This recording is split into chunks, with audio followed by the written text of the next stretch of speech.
안녕하세요. 김유라입니다. 오늘 데이비드 호킨스 박사님의 나의 눈, 진실을 보는 눈, 또 다른 눈, 또 다른 안목을 갖는 법에 대해서 얘기하겠습니다. 이 책은 전반부 리뷰했고요. 후반부 요만큼 함께 이야기 나눠보겠습니다. 영적인 태도는요, 사람을 우호적이고 친절하게 만들고 모든 생명체를 선의로서 대하게 합니다. 그런 사람들은 개미 위를 지날 때도 강요된 의무감이나 종교적인 규칙을 지키려는 마음에서가 아니라 모든 생명체를 소중히 여기는 더 큰 알무로 인해 그것을 짓밟지 않으려고 발을 조심스럽게 디딥니다. 저는 이 책을 읽고요, 개미를 밟지 않기를 시작했습니다. 그냥 개미의 생명을 소중하게 여기는 마음으로. 그래서 우리 아이에게도 알려줬어요. 바닥에 풀벌레가 이렇게 많은데 우리가 혹시 이게 눈에 보인다면 일부러 밟지 않도록 좀 했으면 좋겠다라고 얘기를 했고요. 개미를 우리 아이들이 어렸을 때 막 개미다 이렇게 발로 일부러 밟아서 죽이는 것들을 많이 봤어요. 그래서 저는 좀 마음이 아프더라고요. 왜냐면 그 개미에게도 엄마가 있고 형제가 있을 텐데, 이 개미가 보면은 집단으로 다니잖아요. 꼭 되게 걔네들이 분명히 언어가 있을 거란 말이에요. 야, 저기 먹이가 있어. 사탕이 있으니까 같이 가자라고 줄지어서 왔다가 줄지어서 가요. 정말 길도 잘 찾아갑니다. 개미 정말 영리해요. 저는 그래서 아이들에게 이 개미가 집에 가면 엄마가 기다리고 있을 텐데, 만약에 너희들이 밖에 나갔는데 큰 거인이 너희들을 밟았다면 엄마 너무 마음이 아플 것 같아. 그런 얘기를 했어요. 엄마 못 살 것 같아. 그래서 엄만 개미 안 밟았으면 좋겠어. 개미도 가족이 있잖아. 생명이 있잖아. 라고 얘기를 해줬어요. 그래서 우리 아이들이 그때부터 산책을 나가거나 할 때 바닥에 있는 풀벌레들을 되게 밟지 않고, 그거를 이제 엄마한테 혼날까봐 그런 게 아니라, 정말 혼내지 않아요. 그런 걸로. 되게 사랑으로 밟지 않는 걸 선택하게 됐어요. 정말 너무 행복하더라고요. 그런 행동 하나하나가. 한번 이 책을 읽고 제가 하게 되었습니다. 그래서 우리는요, 어쨌든 마음속에 죄의식이나 나 나쁜 짓을 했어 라는 것들이 있습니다. 이런 것들이 우리에게 괴로움과 고통을 가져옵니다. 나쁜 짓을 참회하는 딱 적절한 방법이 있대요. 많은 사람들은 죄가 있으면 벌을 받는 것으로 하는데, 벌 받지 말고, 벌은 나에게 너무 가혹하니까 변화를 가져오면 된대요. 부정적인 요소를 나무라지 말고 긍정적인 요소를 선택하라고 합니다. 내가 옛날에 개미를 많이 밟아 죽였다면 지금부터 안 밟으면 되는 거예요. 뭐 하는 거예요? 변화하는 거예요. 이게 최고입니다. 개미를 밟았기 때문에 내가 벌 받는 게 아니라 개미를 밟았기 때문에 앞으로 안 밟는 걸 선택하는 거죠. 도둑질을 했기 때문에 벌 받는 게 아니라 도둑질을 했기 때문에 앞으로 도둑질을 안 하는 거예요. 자, 그래서 우리는 실수를 통해 배운다라고 합니다. 과거의 그 어떤 행위일지라도 그것들을 바로잡는 데 가장 도움이 되는 금어는 그것이 그 당시에는 좋은 생각 같았어 라는 것입니다. 제가 대학을 갈 때 그 대학에 가는 게 좋은 생각인 것 같았습니다. 아무런 도움이 되지 않더라고요. 대학을 나와보니까 뭐 전공도 하나도 모르겠고, 제가 은행에 들어갔을 때도 그 당시에는 그것이 좋은 것 같았지만 저는 11개월만 다니고 그만두어야만 했습니다. 우리 남편과 결혼할 때도 그 당시에는 그것이 좋은 것 같았지만 그렇습니다. 그래서 우리는 실수를 많이 하지만 과거의 그 어떤 행위에 대해서 막 가슴을 치면서 슬퍼하고 후회할 필요가 없는 거예요. 오류는 없습니다. 잘못된 건 없어요. 우리는 가장 좋은 것을 늘 선택했습니다. 지금 이 순간도 좋은 걸 선택할 겁니다. 진실은요, 맥락에 따라 좌우된다고 합니다. 진실은 절대적인 것이 아니고 상대적인 것에 불과합니다. 내가 생명의 위협을 느끼면 누군가를 주먹으로 칠 수도 있는 거예요. 그쵸? 주먹으로 때렸다고, 폭력을 휘둘렀다고 나쁜 사람이 아닙니다. 용서하는 것은 훌륭한 일이지만 좀 더 나중 단계에서는 우리는 사실 용서해야 할 그 어떤 것도 존재하지 않는다는 사실을 깨닫습니다. 용서받을 다른 누구도 존재하지 않는다라고 합니다. 용서한다, 안 한다. 용서할 대상과 용서받을 대상이 존재한다는 건 내 생각이죠. 절대적인 게 아니라 상대적인 겁니다. 나는요, 너 그거 용서할 수 없어 라고 하지만 상대방은 전혀 그렇게 생각하지 않을 수 있어요. 그러니까 이거는 딱 존재하는 어떤 개념이 아니라는 거죠. 잘못이라는 개념도 상대적입니다. 예를 들어 누군가 나에게 너 잘못했으니까 맞아야 해 라고 했을 때요, 전 한 번도 내가 정말 잘못했으니까 맞아야겠다라는 생각이 든 적이 없습니다. 만약에 상대방이 저한테 때리면서 너 싹싹 빌면 이 매를 멈춰줄게 하면 싹싹 빕니다. 왜? 맞기가 싫으니까. 너 빌었으니까 용서해줄게 라고 말하면 이게 무슨 개소리야 라고 합니다. 이런 차원으로 봤을 때 상대적인 겁니다. 절대적으로 존재하지 않죠. 이런 거에 목을 맬 필요가 없다는 거야. 용서해야 해. 혹은 용서를 받아야 해. 네가 나에 사과했으면 좋겠어. 이런 거를 평생 붙들고 있어봐야 소용없다. 존재하지 않는 것에 대해서 내가 집착하고 있다는 거죠. 지금 이 순간 외의 행복은 다른 순간, 다른 거처에는 존재하지 않는다라고 합니다. 기쁨과 행복의 진정한 원천은 바로 지금 이 순간 자신의 존재에 대한 각성입니다. 나의 존재 자체가 지금 이 순간의 기쁨입니다. 기쁨이 어제의 기쁨은 여러분 있지 않습니다. 이미 떠났어요, 걔는. 내일 기쁨도 지금 존재하지 않습니다. 자, 어느 순간에도 문제라는 것은 존재할 수 없다고 합니다. 불행. 자, 문제 또는 불행은요, 여러분 어디 있어요? 불행이 지금 어디 있어요? 불행 찾을 수 있나요? 불행 어디 있어? 불행은 과거나 미래에만 있다고 합니다. 과거나 미래로부터 어떤 이야기를 지어내는 것에서 일어납니다. 예를 들면 과거에 내가 너무 많이 먹어서 살이 쪘어. 뚱뚱한 나의 모습을 보는 것이 불행해 라고 말할 수도 있죠. 내가 지금 요즘 집값이 너무 많이 오르고 있는데 나 이러다 미래에 집을 못 살까봐 불행해. 이렇게 할 수 있어요. 보세요. 이제 불행이란 이런 느낌은 과거나 미래부터 어떤 스토리로부터 가져옵니다. 지금 현재 이 자체로는 불행하고 어쩌고 할 것이 없어요. 기쁨과 행복만이 존재한다고 합니다. 과거와 미래는 존재하지 않는 것이기에 실체를 가지고 있지 않습니다. 근데 우리는요, 실체를 가지고 있지 않은 이것을 두려워합니다. 그래서 과거를 너무 많이 생각하거나 옛날에 가난했어, 힘들었어, 우리 집이 부자였는데 내가 좋은 대학 나왔는데 나 지금 왜 이러지? 혹은 내가 그때 선택한 것들이 뭔가 잘못됐어. 과거에 매여 있는 사람들은 두려움을 되게 많이 느낍니다. 기쁨이 없죠. 미래를 너무 생각하는 사람. 현재가 없어요.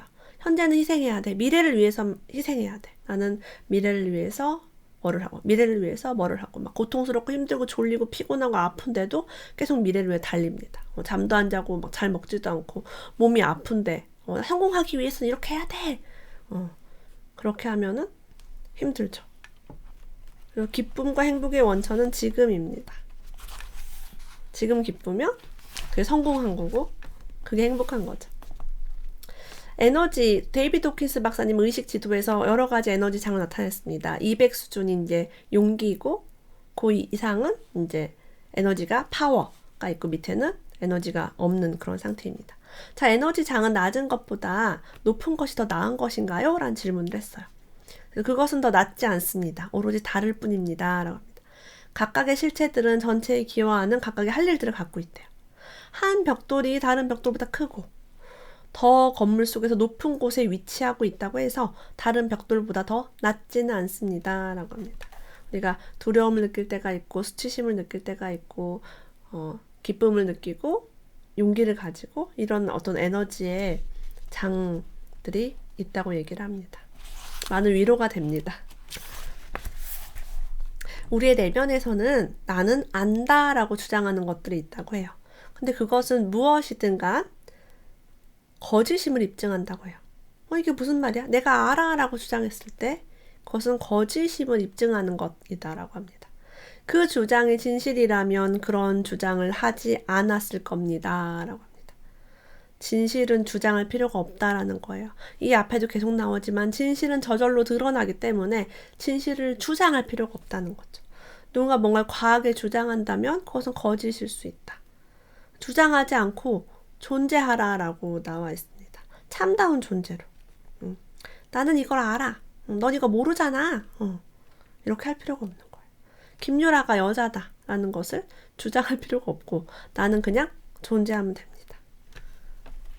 증거를 제출하고 어쩌고 그럴 필요가 없어요.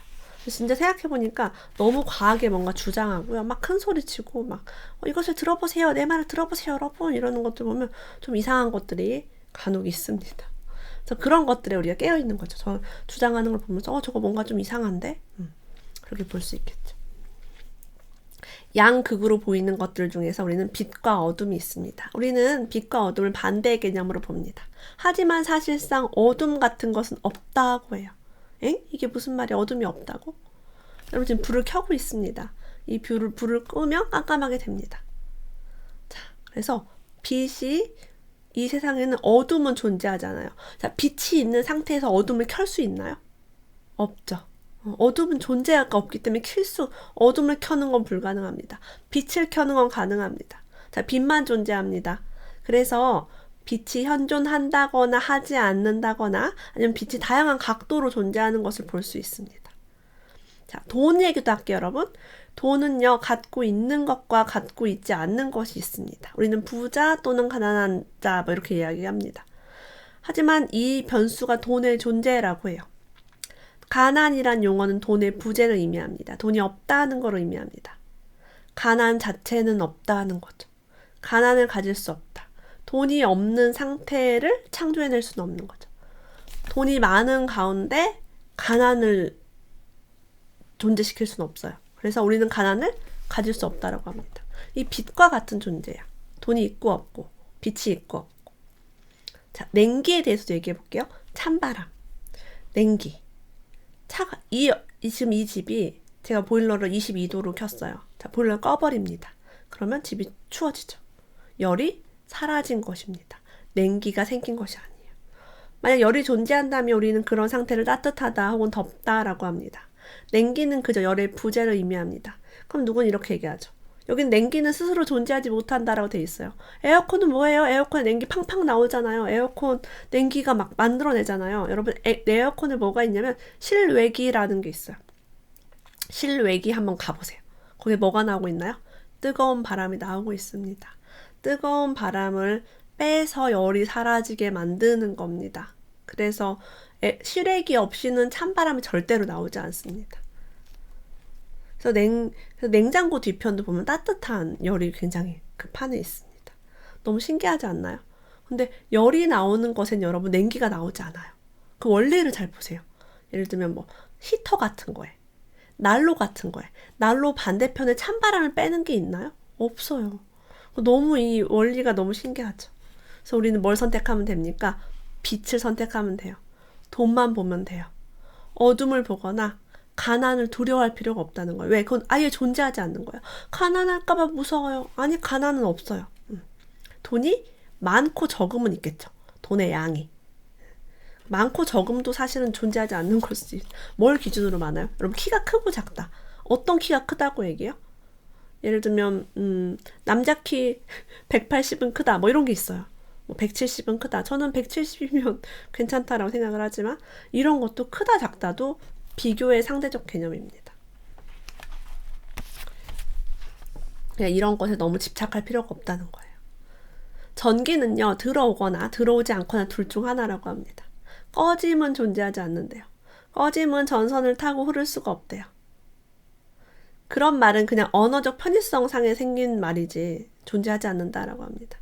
전시는요, 오로지 신호를 보낼 수 있대요. 뚜뚜뚜뚜 모스보라고 하는 것입니다. 이거는 비어있는 것은 전송할 수 없어요. 눌렀을 때만 신호가 전송됩니다. 그래서 존재하지 않는 것에 두려워하지 말라란 말이 또 있는데요. 그 중에 하나가 이제 죽음, 가난. 생명이 없는 것이 죽음입니다. 가난은 돈의 부재가 가난입니다. 그래서 생명이 없어질까봐, 돈이 없어질까봐 두려워하는 거. 두려워하는 것도 많죠. 저는 이것을 매우 두려워했습니다. 두려워하고 살았을 때 너무나 인생이 우울했죠.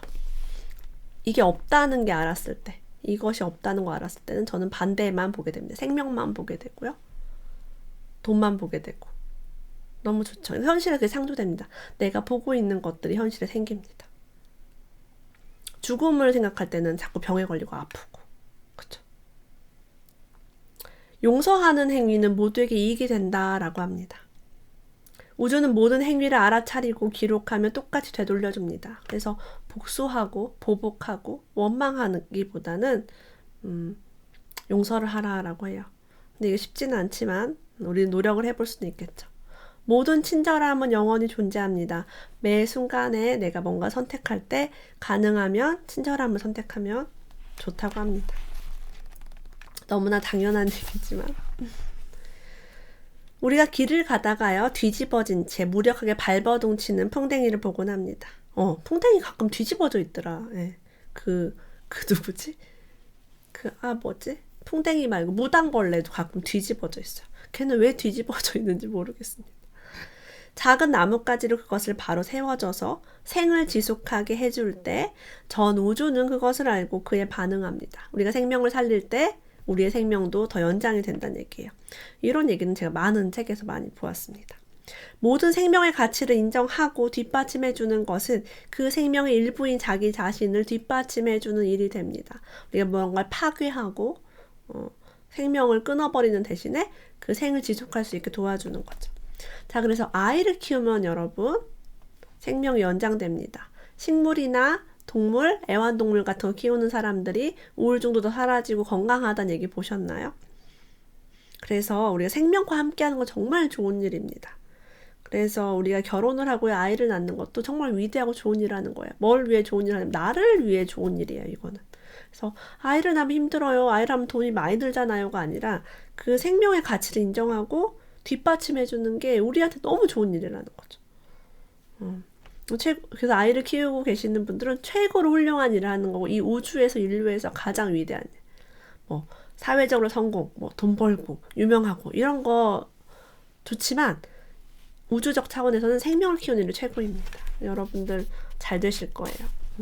그래서 우리 아줌마들이, 아기 키우는 엄마들이 무한계 인간이 될 수 있는 큰 이유가 저는 여기에 있다고 봅니다.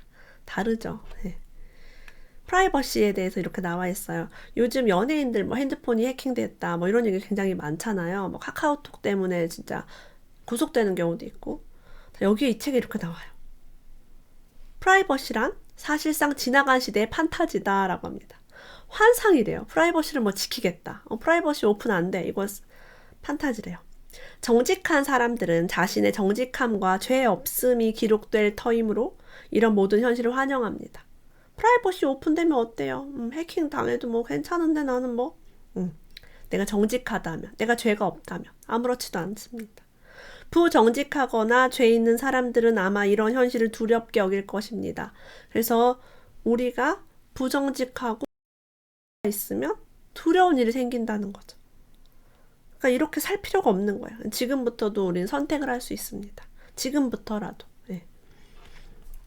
깨달은 스승은 선물로서 받은 것을 선물로서 내줘야 하는 것이기에 가르침에 대한 대가를 요구하지 않습니다. 깨달은 스승은 예를 들면 너 이렇게 성장했으니까 나한테 돈 더 내놔. 혹은 나 때문에 너 잘 됐으니까 내 밑에서 나한테 봉사해. 이런 식으로 요구하지 않습니다. 그저 잘 되면 저기 멀리 가서 독립해서 잘 되는 것을 환영합니다. 그래서 깨달은 스승과 그렇지 않은 스승의 차이점을 보면요. 제자가 잘 되면 시기 질투하는 사람이 있더라고요. 뭔가 내 밥그릇을 뺏어가는 것처럼 미워하고 그래서 이런 사람은 가까이 하면 안 돼요. 좋지 않아. 네. 이 책을 통해서 또 그런 것도 보게 됩니다. 믿음과 참된 체험의 바탕을 둔 삶은 고요합니다. 라고 합니다. 나의 믿음과 나의 체험에 의해서 알게 된 것은 고요하다. 그런 삶은 상대를 설득하려 들지 않고 조용히 초대한다고 해요. 내가 어떤 믿음을 가지고 뭔가를 했을 때 되게 좋았던 것들이 있어요. 그것은 이거 너무 좋아라고 호들갑스럽게 할 필요가 없는 거예요. 진리 그 자체의 힘과 본래부터 갖추고 있는 미덕에 의해 끌어들립니다. 조용히 초대한대요. 진리는 설득이나 논쟁에 의해 강제에 의존하지 않습니다. 진리는 설명하되 설득하려 하지는 않습니다. 라고 합니다. 영업을 하거나 우리가 판매를 하거나 뭔가 마케팅을 할 때 내가 이거 써봤더니 참 좋아요 라고 얘기할 수 있어요. 이거 되게 좋더라고요. 되게 맛있었어요. 라고 설명해 줄 수 있습니다. 근데 사세요. 설득 이게 성분이 어떻고 이렇게 하지 않습니다. 그래서 저는 사실 데이비드 호킨스 박사님 책을 보면서 구독, 좋아요 이런 것도 할 필요 없겠다라고 느낀 거예요. 이게 진실은 너무나 빛이 있기 때문에 내가 진실하게 이 채널을 운영한다면 알아서 사람들이 오고 구독을 누르겠지. 좋아요 그거 누르라고 하고 지겨워 나는. 난 다른 채널 내가 보니까 자꾸 구독, 좋아요 누르래요. 그래서 나는 내가 누른 지가 1년이 넘었는데 자꾸 왜 나보고 누르래. 그런 우스갯소리가 있어요. 구독을 어떤 사람이 구독, 좋아요 누르라고 할 때마다 계속 눌렀대요. 구독 한 번 누르면 켜지고 한 번 누르면 꺼지거든요. 그거 누가 계속 매번 눌렀다고 하더라고요. 나이 많으신 분이. 그래요. 그래서 억지로 할 것이 없다라는 것을 알게 됩니다. 저는요, 구독, 좋아요 누르라고 안 해도 너무 좋으면 자동으로 제가 구독, 좋아요를 알아서 잘 누르고 있습니다. 붓다는요, 어떤 사람이 일단 깨달음에 관해서 듣고 가르침을 받은 경우 그 사람이 깨닫는 것은 이미 확정된 것이며 깨닫는 것이 확정돼 있대요. 깨달음에 관해서 들었을 때 우리는 그냥 진실한 깨달음을 들었을 때 바로 그걸 알아챕니다. 저거 맞아라고 의심 없이 받아들이게 돼요. 자, 깨달음보다 못한 것에는 결코 만족하지 못하게 될 것이라고 했습니다. 그러니까 깨달음이 없는 그런 거짓된 말이라든가 막 설득이라든가 논쟁이라든가 주장 같은 것들이 받아들여지지 않고 누가 막 뭔가 주장할 때 불편합니다. 저거 왜 이렇게 저 사람은 주장을 할까? 그렇죠. 그래서 우리가 로얄 패밀리 공주님 왕자님과 대화를 하다 보면 대화가 너무 잘 통한다. 우리 너무 잘 맞는다라는 걸 느끼게 됩니다. 그래서 깨달음보다 못한 것이 만족이 되지 않는 것처럼 뭔가 우리의 그 레벨에 딱 맞고 주파수에 맞는 것들 대화가 잘 됩니다. 다른 사람과의 대화가 어려울 수 있어요. 여러분 책을 좀 많이 보시고 이렇게 책을 통해서 성장하고 할 때마다 평소에 예전에 알고 지냈던 사람과 대화가 힘들어질 수 있습니다. 이게 바로 끼리끼리 유유상종의 에너지입니다. 오늘 좀 더 남았구나. 네, 이 부분 하고 마무리할게요. 자, 우리가 재정적인 곤란처럼 현실적인 상황이 생긴다면 이 책에 이제 질문이 있어요. 돈에 대해서 어려움이 있다면 이건 어떻게 봐야 하나요? 라고 했어요. 무언가를 조급하게 원할 경우에 그 마음을 편하게 하기 위해서 너무 빨리 앞으로 내딛는 결과를 초래한다고 합니다. 예를 들면 나 투자로 빨리 돈 벌고 싶어라고 했을 때 빨리 뭔가를 행동하게 돼요. 근데 원하는 것과 필요한 것을 구분하는 법을 배우세요라고 합니다. 원하는 것과 필요한 것. 돈보다는 신용을 얻는 일을 더 중하게 여기는 법을 배우세요라고 합니다. 재산은 많든 적든 하룻밤 사이에 날릴 수도 있지만 신용은 평생 동안 지속됩니다. 신용으로 유지되는 삶의 대가는 이자이지만 돈으로 유지되는 삶의 대가는 원칙입니다. 돈은 편리함이고 신용은 안전입니다. 자, 안전하게 신용을 먼저 쌓고 나서 편리함을 누려라. 이런 식으로 받아들일 수 있네요. 필요한 게 무엇이고 원하는 게 무엇인지를 들여다볼 필요성이 있습니다. 여기서 재정적인 곤란은요. 너무 삶에서 빨리 확장시키는 데서 일어난대요. 돈이 부족하기 때문에 빨리 사업을 펼쳐야 돼. 빚을 내서 뭔가 빨리 해야 돼 라고 했을 때 거기에서 문제가 생길 수 있다고 합니다. 그래요. 여러 가지 이야기가 있지만 여기까지 리뷰를 해보도록 하겠습니다. 데이비드 호킨스 박사님의 나의 눈을 통해서 진실에 깨어있고 행복과 돈 그리고 건강 삶의 모든 것을 얻길 바랍니다. 오늘도 함께 해주셔서 감사합니다. 다음에 또 만나요.